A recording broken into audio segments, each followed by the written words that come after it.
Buenas noches desde M95 Televisión.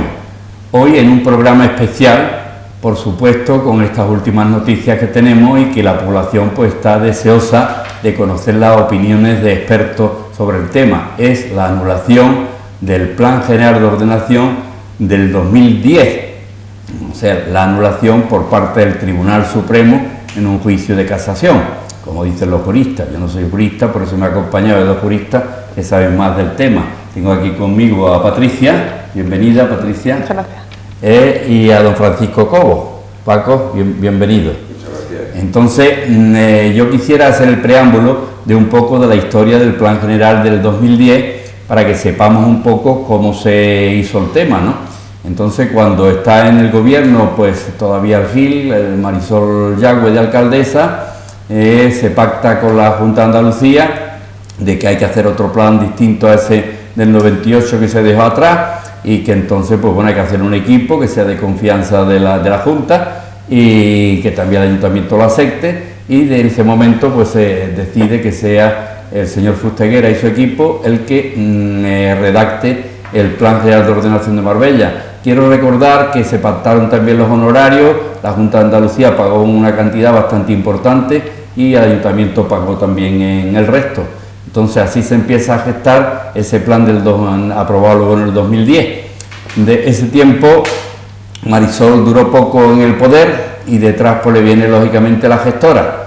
La gestora termina o arregla la elaboración de ese plan general y termina de redactarlo y de hacerlo de tal forma que cuando el PP con María Ángeles a la cabeza toman posesión del Ayuntamiento de Marbella, pues se encuentra con un plan ya terminado y acepta el aprobarlo inicialmente en el primer pleno de los que tiene de su mandato, y espera que a través de la información pública se enriquezca o se cambie las cosas que la gente ve de esto. Y así es como llegamos a esa aprobación definitiva en el año 2010 por parte lógicamente de la Junta de Andalucía, que es la competente para la aprobación de planes generales en municipios como los de Marbella. Y tenemos ahora, pues bueno, que 5 años después, pues un tribunal, a través de 3 sentencias que ha habido hasta ahora, de 3 personas particulares, en nombre de sociedades y tal, pues le han dado la razón sobre la anulación del Plan General del 2010. Entonces, la opinión pública, lógicamente, está preguntando, ¿y ahora qué pasa? ¿Y ahora dónde estamos? Bueno, pues ahora ya tengo yo los 2 juristas aquí, para que de alguna forma pues nos digan ¿dónde estamos? Paco, empieza tú, porque Patricia dice que primero en edad y gobierno. Por edad solo. Por edad y gobierno. Bien. Abundando un poco en lo que tú decías de la situación del planeamiento en Marbella, la verdad es que el municipio creo que tiene un poco de mala suerte en ese sentido, porque ya conocemos las vicisitudes del plan del 86, que no se publicaron las normas en su momento, la problemática que surgió con todo aquello, luego el llamado plan del 98, que no llegó a ser tal, y cuando surgió el plan del 2010 parecía que todos los males de Marbella se habían resuelto y que íbamos a vivir una situación de tranquilidad, de seguridad jurídica y tal. Eso se echa abajo ahora con estas 3 sentencias del Tribunal Supremo que vienen a anular el plan. Y esta anulación, en principio, para no entretenernos demasiado, pero para mi gusto tiene como 2 flecos importantes, 2 consecuencias importantes.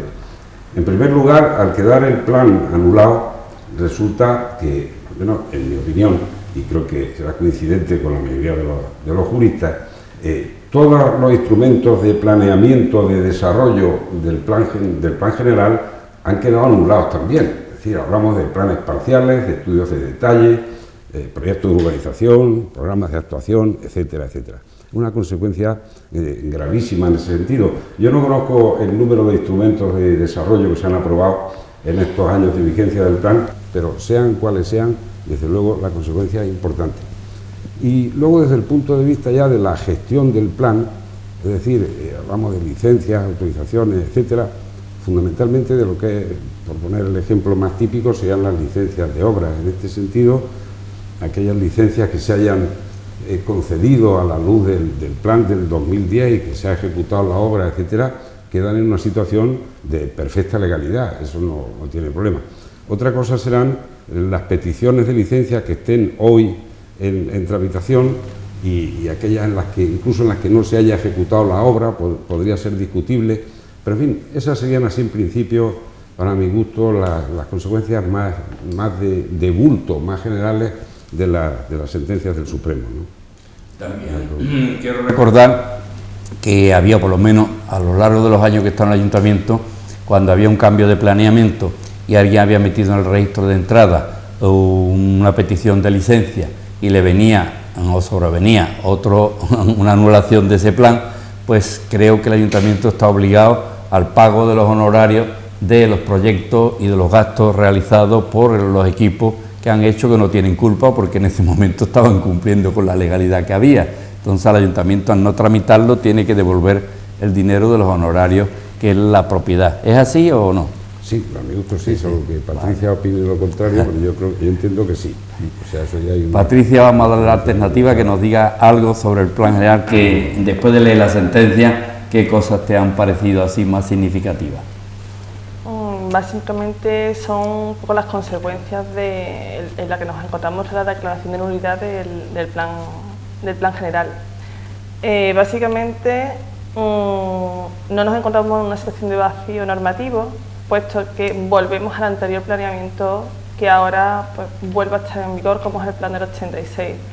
Esto supondrá que el municipio no se quede paralizado en su integridad y que se puedan ir desarrollando poco a poco aquellos sectores que todavía quedan, que estaban pues sin vacantes y no se habían procedido a edificar. No obstante, efectivamente, el ayuntamiento aquí tiene que tomar cartas en el asunto, tiene que actuar de forma inmediata, tiene que abordar, entiendo que, dos vías paralelas, como sería la revisión del plan general, que es una vía a más largo plazo y que supone un gran trabajo y con gran extensión en el tiempo, y otra, buscar alternativas más rápidas en el tiempo que puedan ir haciendo posible que determinados desarrollos previstos en el 2010 puedan llevarse a cabo. Con esto lo que queremos un poco es transmitir a los inversores que, bueno, que la mayoría de aquellos que hayan comprado en base a un planeamiento del 2010 probablemente sea una cuestión de tiempo.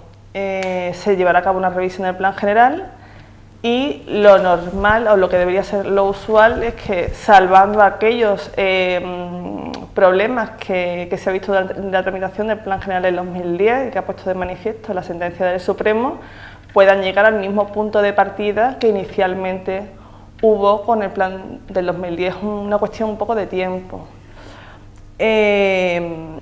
No obstante, efectivamente ahora mismo es imposible decir las consecuencias exactas en las que para cada caso nos lleva esta declaración de nulidad, y habrá que ir viendo poco a poco, expediente a expediente, situación a situación, cuáles son las vías de actuación, cuál es el tiempo estimado y un poco cómo vamos a salir de aquí. No somos el primer municipio de los que le han anulado un plan general, ni seremos el último, y si otros han salido, entiendo que Marbella, que ya tiene experiencia en salir de situaciones claramente curiosas, pues no tendrá problemas en salir del actual que tenemos. Y para eso, pues lógicamente, se acude al equipo de Patricia o al equipo de Paco Cobo, que están para informar y acelerar lo que es el tema particular, porque lógicamente en un programa de la duración que tenemos no se pueden resolver la cantidad de casos que se van a estar, ¿no? De entrada, cuando tú decías de inmediato yo haría otra cosa, pues a lo mejor hay que hacer con más agilidad alguna innovación de planeamiento, y a través de innovación de planeamiento algunas cosas con el plan del 86 y sacando adelante algo mientras se tramita toda esa burocracia de un plan general tan completo. A lo mejor esas innovaciones de planeamiento que ya se estaban haciendo incluso en el 2010, con el plan del 2010, podrían ser innovaciones de planeamiento de cosas que se vean lógicas y que están bien y que están ya impulsándose, pues solamente es hacer la figura de innovación de planeamiento con la buena noticia, bueno, en este caso concreto, como yo digo, cuando Marbella está en dos partidos políticos, uno que está aquí, otro que está en la Junta y están de la misma cuerda, pues el entendimiento, no sé por qué, debe ser más fácil, y por tanto una cosa que todo el mundo acepta, que hay parte de ese plan del 2010 que puede servir, pues si esas cosas todo el mundo está convencido y los tribunales no se han metido en eso, porque los tribunales lo que han entrado, pues en ese estudio económico que no le ha parecido bien, que no se ha hecho en condiciones, también en el impacto ambiental también ha entrado un poco, pero muchas de las cosas que se están desarrollando no le afecta esa situación, porque son situaciones puntuales que tienen su propio desarrollo y su propia autonomía económica, sin que la administración tenga que poner un duro para que eso se desarrolle. Luego la situación económica para esas situaciones, mediante una innovación, pudieran salir para adelante.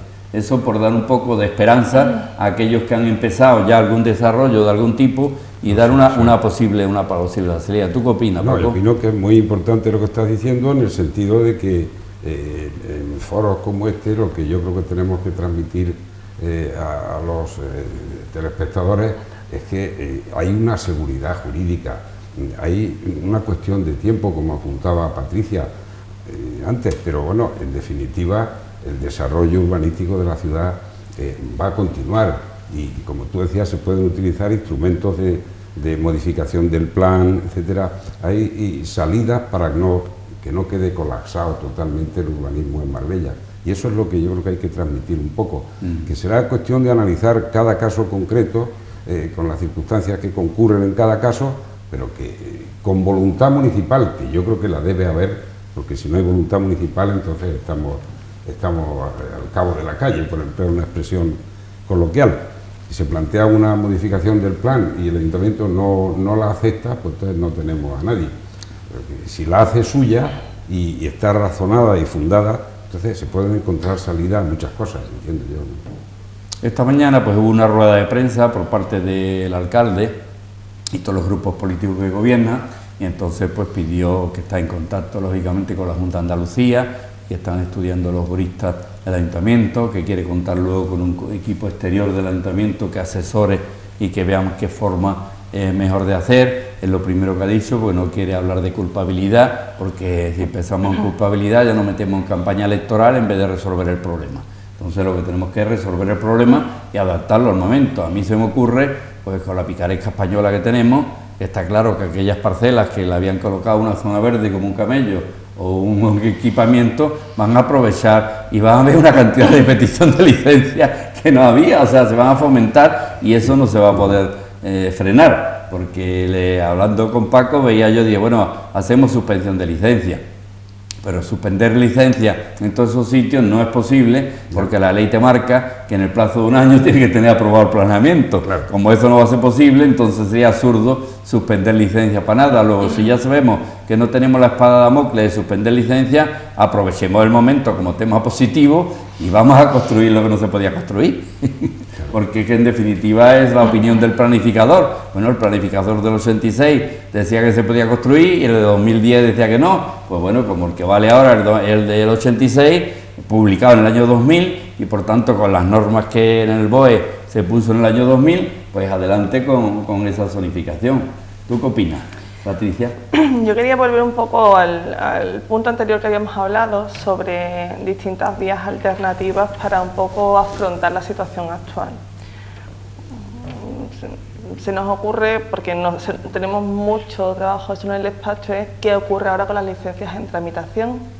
Si bien es cierto, las ordenanzas municipales del 86 y las del 2010 son muy parecidas, pero sí hay distintos matices que habría que corregir. ¿Qué ocurre? Que nos podemos encontrar con 1.500 licencias aproximadamente. Este año vamos por el expediente 2.500 aproximadamente, pongamos que la mitad no han salido, y esas 1.000 y pico de licencias solo del año 2015 tendrán que volverse a redactar por los técnicos exteriores y volverse a revisar por los técnicos municipales para adaptarlo en pequeñas cosas al 86. ¿Qué va a ocurrir? Va a suponer una gran dilación, pérdida para los promotores, pérdida económica. Entonces, se nos ocurre que a lo mejor, teniendo en cuenta que es una cosa que no se ha tocado en la sentencia del Tribunal Supremo y es algo que ya llevamos asumido durante 5 años, pues las mismas ordenanzas del título 11 del Plan General del 2010, aprobémosla que es una aprobación inicial del ayuntamiento, publicación, mandar a la Junta de Ratificación. Ahí nos quitamos un problema bastante gordo respecto a las licencias en tramitación. Si a eso le sumamos el problema del Plan General de 2010, que es muy restrictivo respecto a los cambios de usos, esto va a permitir que determinadas situaciones que están ya pendientes de legalizarse, por ejemplo, cambios de uso, instalaciones de equipamientos privados que se han ejecutado en suelo residencial de unifamiliar, ahora mismo, si no tienen su licencia, no podrían terminar estando legalizados cuando están en funcionamiento. Y si aprobamos la normativa, las ordenanzas que están contempladas en el PGO del 2010, podrían seguir su tramitación y tener su licencia de obra y su primera ocupación. A mí me parece esto muy importante. La flexibilidad que tenía la normativa del 2010 me parece fundamental para Marbella, sobre todo porque permitía introducir actividades distintas a las residenciales en núcleos donde no había nada. Y tenemos que decir y eso es una actuación rápida. Y sí, tenemos que decir que eso se debe precisamente a los técnicos municipales, que cuando encontraron la norma, cuando les dijeron de opinar sobre la normativa del 2010, se hicieron precisamente esas correcciones y después incluso de aprobado definitivamente el Plan General, se hicieron unas modificaciones sobre ese tema de ordenanza que no necesitó la aprobación de la Junta de Andalucía de Sevilla, y que el trámite fue más ágil y enriquecieron el plan del 2010 con esa cosa particular que conocían ya de todos los días, de la problemática que estaba sucediendo en la interpretación de la ordenanza que había. Luego ese otro tema, estamos añadiendo cosas que la Administración debe escuchar a la experiencia para que se pongan en marcha, para tratar de desbloquear esa cantidad de licencias que se darían ahí, y no solo desbloquear, lo que he dicho yo antes, es que si no el ayuntamiento tiene que pagar los honorarios de esa cantidad de proyectos que hay ahí, que los servicios económicos hagan unos numeritos, y cuando vean lo que le cuesta pagar los honorarios de esos proyectos que tiene que devolver, pues dirá, me conviene antes hacer la modificación de la ordenanza, como dice Patricia, para tratar de llevar a buen puerto estas cosas, que nada más que una interpretación de ordenanza. O sea, no estamos diciendo cambio de calificación de unifamiliar a poblado mediterráneo, ni de zona verde al otro, no estamos hablando dentro de la ordenanza que tienen ya cada una de las cosas asignadas y que de alguna forma es compatible también con la del 86, pues solamente son en los criterios esos de pequeñas cosas de uso, el tema de los locales comerciales, en fin, unas cosas que la misma ordenanza en 2010 lo que ha hecho enriquecer la que había del 86 por la práctica que los compañeros pues habían tenido a lo largo del tema, ¿no? Pues sí. Yo creo que si el ayuntamiento no hace algo en ese sentido sería un error político y de oportunidades de primera fila. Vamos, la voluntad municipal debe de ir por ahí, porque es una salida magnífica para muchos de los temas pendientes, ¿no? No se entendería de otra forma por la opinión pública ni por nadie. O sea, que estamos tratando de dar soluciones desde la experiencia de cada uno de los despachos y de la vida profesional de cada uno, para tratar de dar un granito de arena de cómo agilizar este mochuelo que nos ha caído a todos. Porque claro, también se ha anulado el plan territorial de la Costa del Sol, precisamente hoy. Entonces, pues bueno, otra cosa más que añadir. Mucha gente me preguntaban, dice, bueno, pero es que ahora ya no se va a poder hacer plan si no se aprueba el otro plan. ¿Qué opinamos sobre ese tema? O sea, ¿se puede hacer el Plan General de Ordenación de Marbella sin que la Junta antes arregle su plan de ordenación territorial de la Costa del Sol? Yo entiendo que sí, puesto que la mayoría de las determinaciones del POT de la Costa del Sol están incorporadas al Plan de Ordenación del Territorio andaluz, que realmente lo integra todo y está en vigor, a no ser cuidado que en los próximos días lo declaren nulo. En caso contrario, supongo que sería perfectamente... Sí, porque el POTA también está en juicio, sí. ¿no? Pero no obstante, incluso sin el POTA, vamos a ver, cualquier municipio, hay municipios por toda España que no tienen un plan de ordenación del territorio y, ejerciendo sus competencias, elaboran y aprueban un plan general. Eso tampoco veo problema ahí.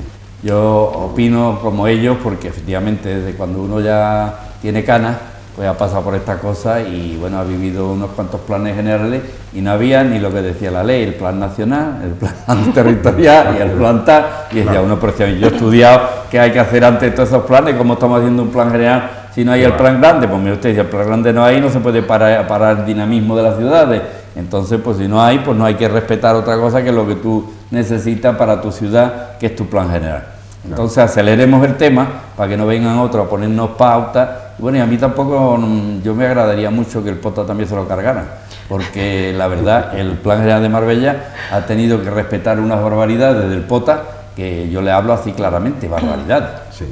Eso, no poder construir en pendientes de más del 35%, de no poder cortar una montaña que es el sitio más bonito para colocar una casa. O sea, son algo que se le antojó al de turno, porque eso no está en la ley, se le antojó del planificador, pues entonces está haciendo mucho daño a la ciudad. Y efectivamente, pues si eso no existe, pues cuando no exista ya no tenemos el plan general nuevo que se haga, ya no tendría que tener en cuenta esas cosas.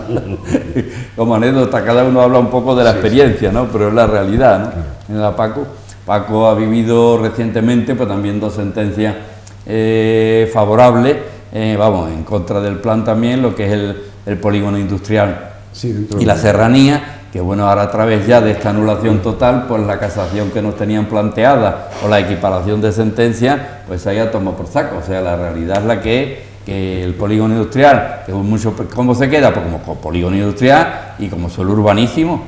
También él he entendido, si no entiendo mal, me corregí, he entendido que el jurista, el juez, ha dicho que a través de un planeamiento, si un suelo es urbano, no se puede poner urbano no consolidado, que si es urbano ya por sí, que el planificador no tiene potestad de bajarlo de categoría. Sí, la sentencia lo dice así. Lo dice así. Entonces, siguiendo la línea jurisprudencial ya antigua del Supremo de la fuerza de los hechos, la fuerza de lo fáctico, como dice el latinajo, ¿no?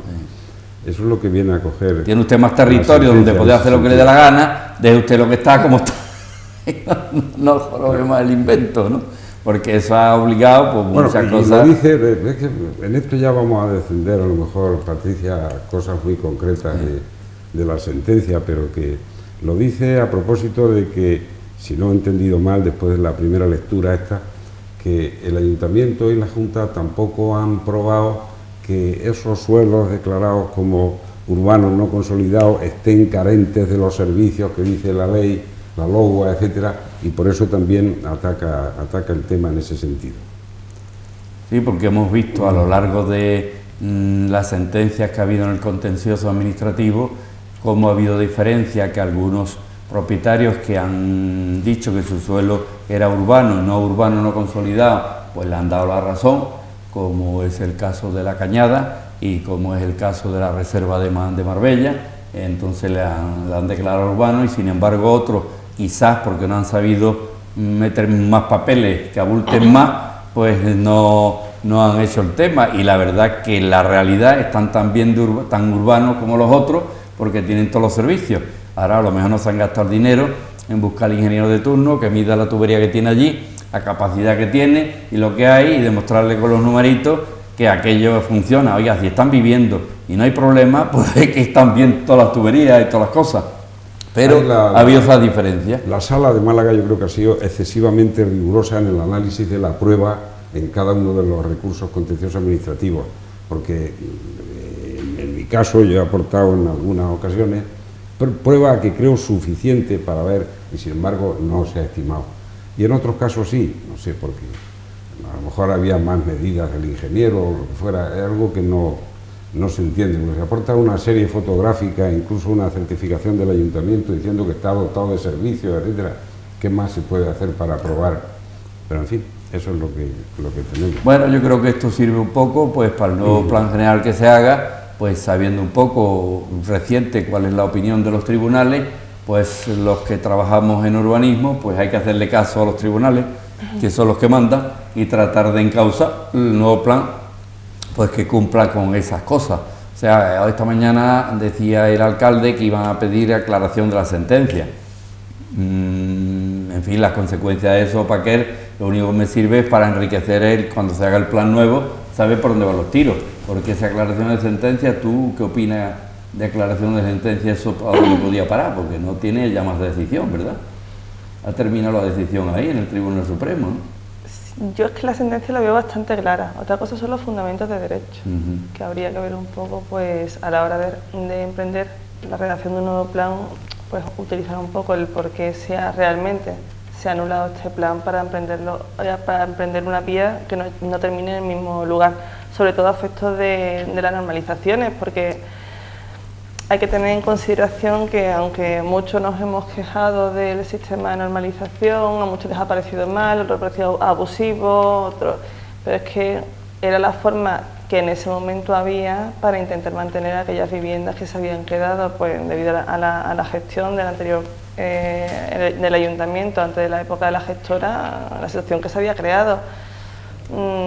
Si no sirve el sistema que se propone con el Plan General del 2010 y tampoco permiten utilizar el planeamiento para hacer borrón y cuenta nueva, a lo mejor sí es importante que los tribunales, los jueces o las juntas se manifiesten acerca de cómo quiere que hagamos en Marbella, que es una situación totalmente extraordinaria y excepcional por la cantidad de viviendas y ciudadanos afectados que hay, cómo quiere que hagamos esto, porque alguna solución se tiene que dar.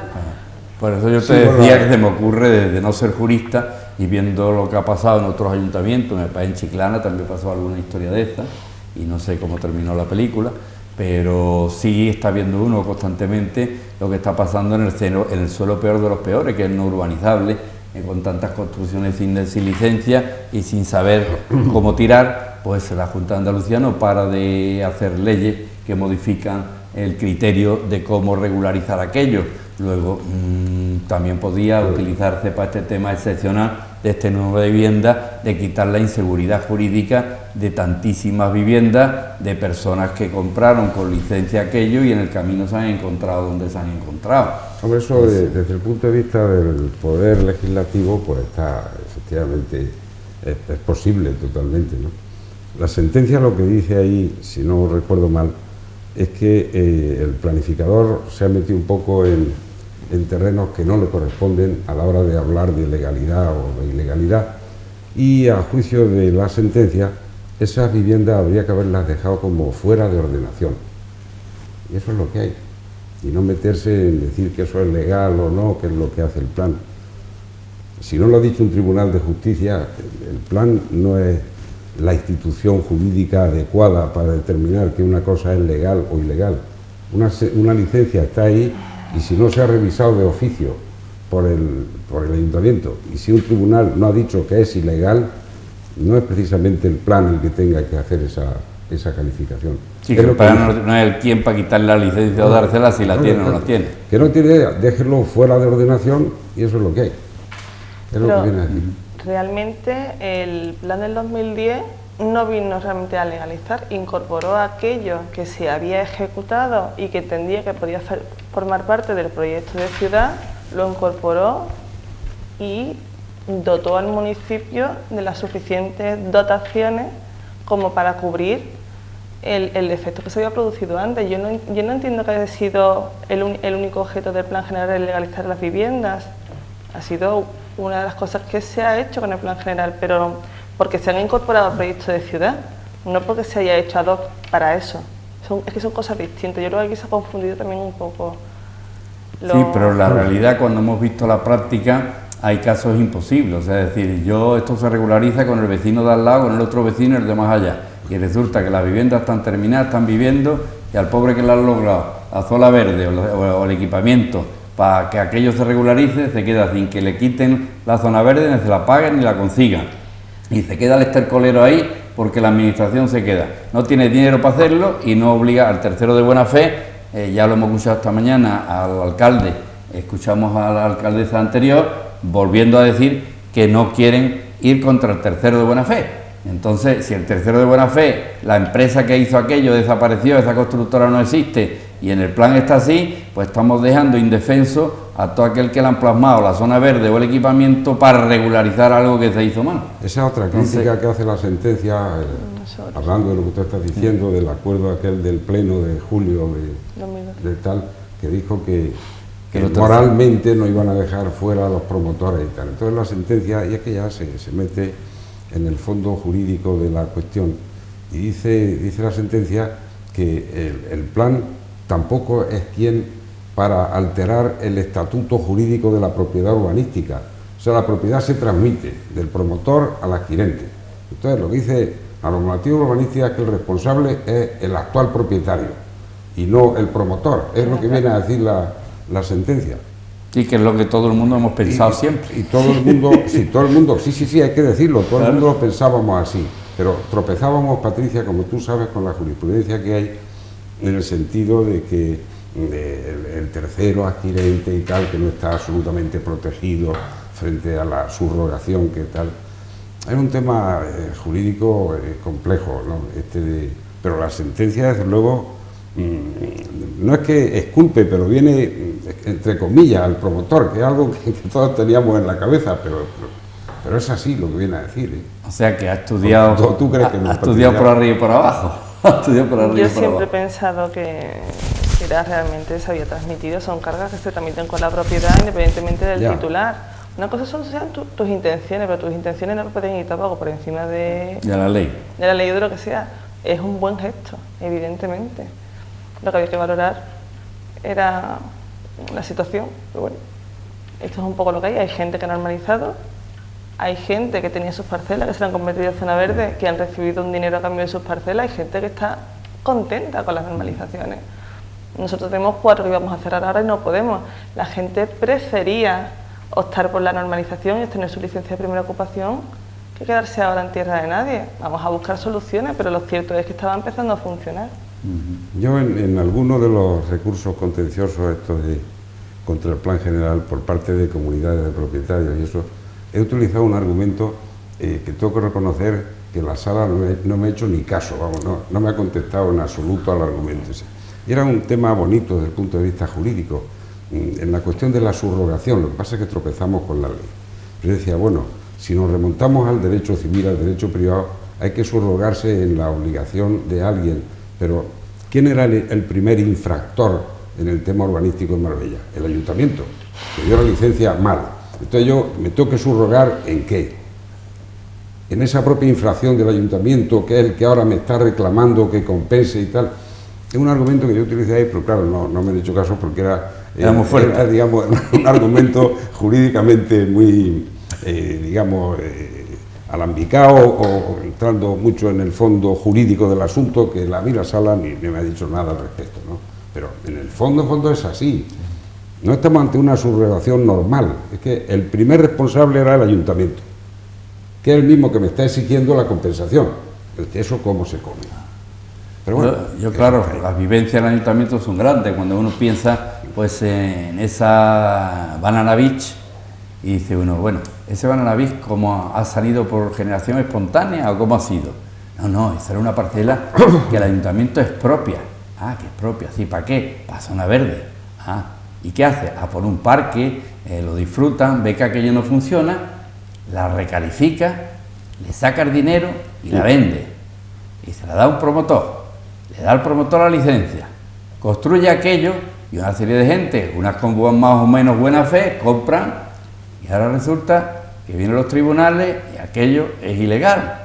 Y resulta que la madre del cordero fue el ayuntamiento el que cometió el primer delito de la cadena. Si vamos en cadena pidiendo uno responsabilidades al otro, termina uno pidiendo responsabilidad al primero, al que vendió la parcela recalificada indebidamente, porque no ha habido un plan luego que lo consagre, ¿no? Claro. Luego, cada caso, como estábamos diciendo al principio, hay que estudiarlo en particular y tratar de ver qué salida tiene, y este programa pues solo ha tenido la idea de dar una visión general de dónde estamos, de quitar la preocupación a la gente, puesto que hay salidas. Patricia ha dicho una salida y ha aconsejado una salida, Paco también ha dado salida de dónde estamos y qué se puede hacer, y por supuesto en todo este tiempo, mientras el plan general se lleva a cabo, hay muchas cosas, muchos deberes por parte del ayuntamiento que hay que hacer, que a lo mejor el ayuntamiento tiene que aumentar su equipo de técnicos y su gente de eficacia, porque los que vemos o escuchamos todos los días lo que está pasando, hay una falta de técnicos en la casa tremenda, y hace que las cosas estén estancadas ahí y no salgan. Entonces eso es primordial. O sea, en cualquier empresa privada, si a mí el dar licencia me va a reportar dinero, y eso que decimos todos los días, puestos de trabajo que todos los partidos lo tienen en su programa, pero que no hay que tener el programa, hay que dar la facilidad para la creación de puestos de trabajo. ¿Y cómo se da la facilidad? Pues agilizando las licencias, agilizando la tramitación, y la administración le trae cuenta, porque esa agilización está reportando más ingresos al ayuntamiento y le está ayudando a la creación de puestos de trabajo. A mí me decían muchas veces, no, la especulación. El mayor especulador muchas veces es la administración con su dejadez, que no se da cuenta que un señor que pide dinero al banco y le dan unos intereses, si la administración tarda mucho tiempo en darle la licencia, ese dinero le va costando más dinero. ¿Y quién va a pagar eso? Pues el último adquirente de la vivienda. ¿De quién ha especulado? Ha especulado el promotor. El promotor lo que ha hecho es repercutir todos los gastos que le han ocasionado a lo largo de su trayectoria en el último adquirente. Y decimos, ¡qué pelotazo! No, vamos a ver la historia como es. Luego es muy importante que la administración se ponga la pila.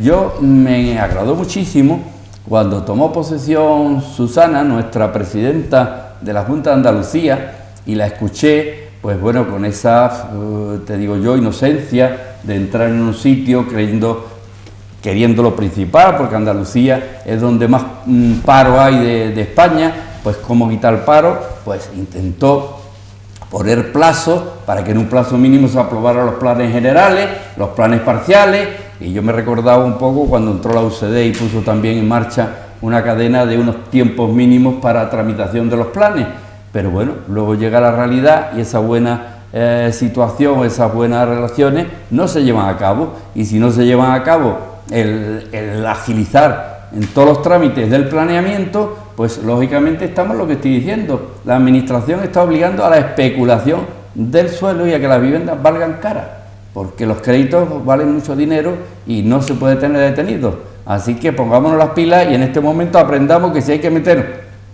más gente, ahora que ya me parece que la ley se ha quitado esas cortapisas que hacía, que cuando se jubilaba uno no podía tú coger la plaza, los tiempos que hemos estado atrás por el tema económico que lo obligaba desde arriba, que tú no pudieras crear más plazas, vamos a contratar las personas necesarias para echar adelante el trabajo necesario que hay pendiente en la ciudad. Y yo creo que eso es vital, porque estoy hablando en nombre de la calle, en nombre de todas aquellas personas, compañeros y tal, que me están diciendo, ¿por qué en Estepona se tarda tan poco en tramitar algo y por qué aquí se tarda tanto? ¿Es que hay dos leyes, una para Estepona y otra para Marbella? Pues bueno, entonces algo tiene que pasar y por tanto vamos a ver cuál es el defecto que tenemos y vamos a tratar de arreglarlo. ¿Qué opina Patricia? Totalmente de acuerdo. Hay una falta de personal evidente y mucha burocracia que hay que eliminar, que flexibilizar. ¿Y Paco? Hombre, estos son problemas endémicos de la administración en general. Lo que pasa es que si alguna vez se ponen las pilas en ese sentido, y esta sería una buena ocasión, la del plan general, para hacerlo, pues sea la forma de, entre otras cosas, bueno, no solo el personal, sino, hoy apuntaba el alcalde que iban a crear una comisión de expertos para salir del impasse del plan general. Lo que hace falta es que en la comisión no pase lo que suele ocurrir en todas las comisiones, muchas comisiones, que no se resuelve nunca nada. Si quiere que algo no funcione, crea una comisión, decía en mi época, no sé si está eso vigente. Una comisión que sea operativa y con ganas de trabajar y que ofrezca soluciones, salidas, como las que aquí se han apuntado por Patricia fundamentalmente, y que la lleve adelante. Eso es lo que hay. Bueno, pues yo creo, si no tenéis que decir más, hemos cumplido con nuestro tiempo que nos da la televisión, y creo que los ciudadanos que nos están escuchando hemos podido ayudarle en algo, y que no se asusten, que todo pasa, que peor cosa hemos pasado y Marbella no se la carga ni el vendaval. O sea que seguimos adelante y la inversión seguirá apostando por Marbella porque lo merece. Así que buenas noches y hasta la próxima semana.